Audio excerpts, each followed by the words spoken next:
Hey, ¿qué onda? ¿Cómo estás? Hoy tenemos una nueva reseña de un libro, El libro de los mártires por John Foxe. Es un clásico, uno de los libros más vendidos de la historia del cristianismo. Esta va a ser la primera reseña que no es tan favorable y tampoco la voy a hacer tan larga, pero entramos en materia.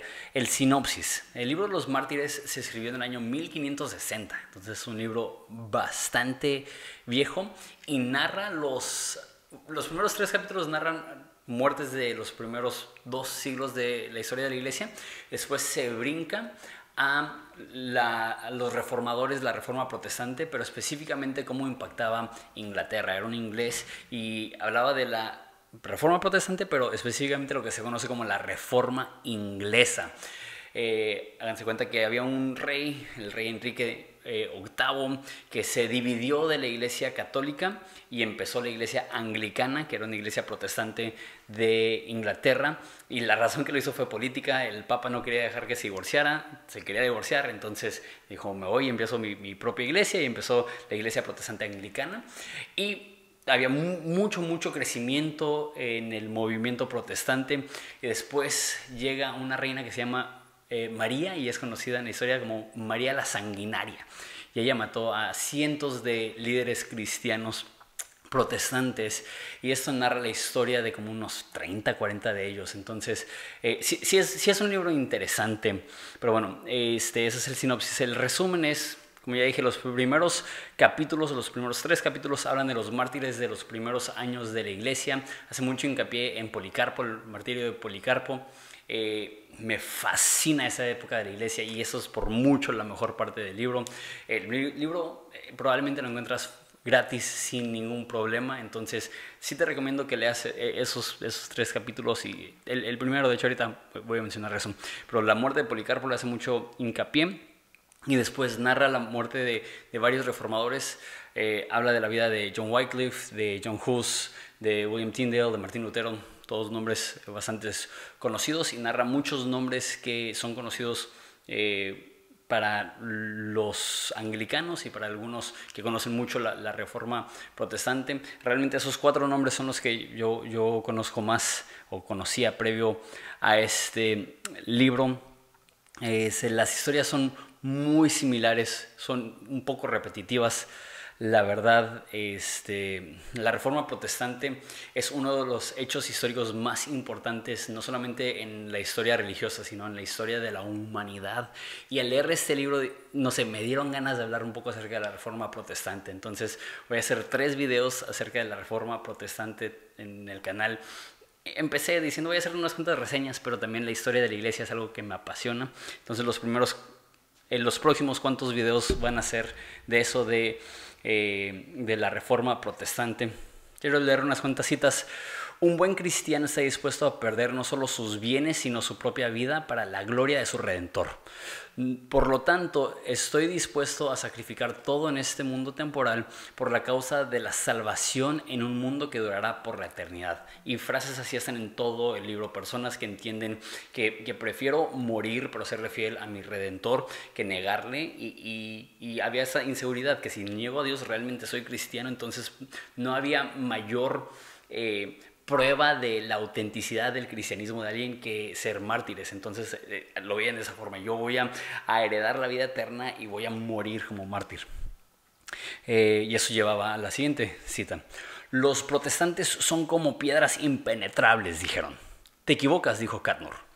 Jesús es la roca y nosotros nos aferramos a él. Me encanta esta imagen de que los católicos ven a los protestantes como obstinados, dignos, dispuestos más bien a morir. Y ellos dijeron, la verdad es que nos estamos aferrando a Jesús, y la razón que podemos ser tan estables aún en medio de la persecución tan brutal es porque estamos aferrados a Jesús.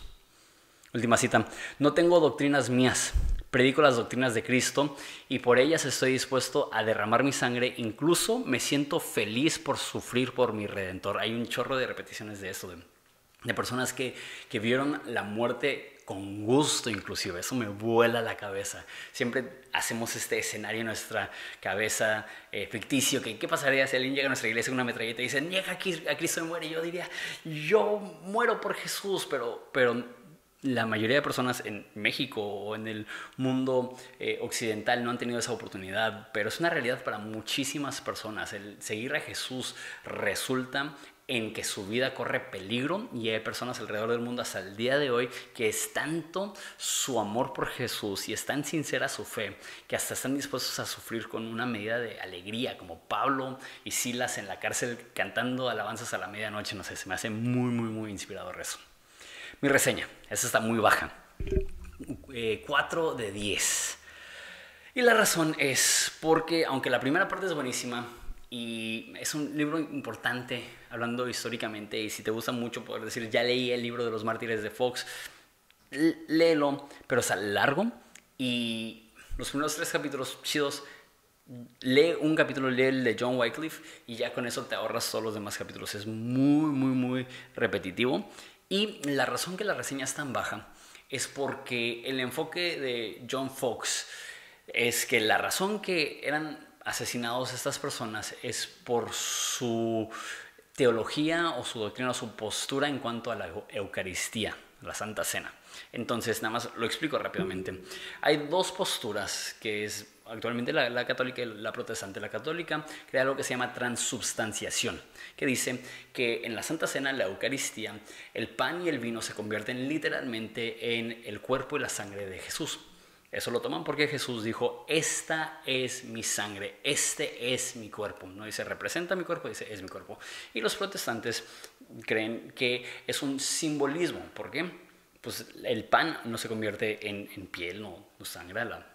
El vino no tiene las propiedades químicas de sangre. Entonces no es literal que este es mi cuerpo, simplemente es un simbolismo. ¿Y sabes qué?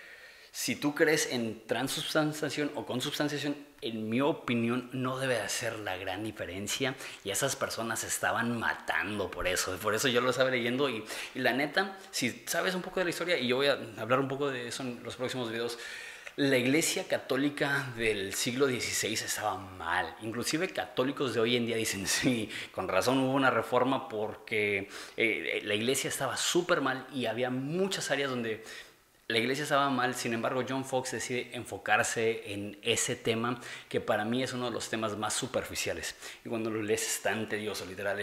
Yo creo en que es el cuerpo y la sangre, literal. No, yo creo que es un simbolismo. Te mato. Yo amo tanto a Jesús que no voy a ceder. Y la neta para mí es como que... Ahora, estoy hablando de la comodidad de mi casa 500 años después, y yo no voy a perder mi vida por lo que creo acerca de la Santa Cena, pero simplemente se me hace uno de los episodios oscuros de la historia de la iglesia, que la gente se estaba matando por eso. Y sí, no sé, es un buen libro, es un clásico, pero mi recomendación es mejor lee la fuente directa, que se llama El Martirio de Policarpo. Lo puedes encontrar en internet gratis, y lee en Wikipedia o en cualquier lugar nada más biografías generales de John Wycliffe, de John Hus, de Martín Lutero, de William Tyndale, y ya vas a tener una idea más completa de lo que estaba pasando en ese entonces. También cabe mencionar que ese es un tiempo donde no había televisión, no habían superhéroes, entonces qué chido que los muchachos ingleses podían tener como héroes a John Hus, ¿no? O sea, está chido, y era un libro súper popular. Entonces es importante también como documento histórico para poder ver el desarrollo literal, el desarrollo de Inglaterra como una nación y de su religión anglicana independiente a la Iglesia Católica Romana. Entonces, sí, bueno, esa es la reseña. Y realmente junté lo del impacto personal con lo de la reseña. Lo del impacto personal era la parte que a mí me hizo un poco shock, esto de tanto énfasis en la Eucaristía y los detalles tan minuciosos de ella. La Reforma Protestante es un tema importantísimo. La Reforma Protestante dentro de Inglaterra es importantísimo, pero no se me hace que es el mejor libro para entender acerca de eso. Sí me inspira, y obviamente el fin del libro es inspirarte a ver a esas personas ser fieles a Jesús hasta la muerte, y creo que eso debe de estimular nuestra relación con Dios, nuestra fe, para decir, aunque haya críticas y dificultad y oposición, yo voy a seguir creyendo en Jesús. Los próximos cuantos videos, creo que voy a hacer 3 videos acerca de la Reforma Protestante. Entonces vamos a tomar una pequeña pausa de las reseñas, pero las próximas reseñas van a ser El sobrino del mago por C.S. Lewis y la epístola de Clemente a los Corintos. Es una carta de los padres apostólicos muy antigua. También cada video lo voy a mencionar. Tengo un link para 2 videos gratis en Audible. No tienes que pagar un 5, puedes tener tu membresía ahí por un mes gratis y puedes quedarte con los 2 libros. Y si quieres tener la membresía, es algo que yo uso todos los días y está muy chido.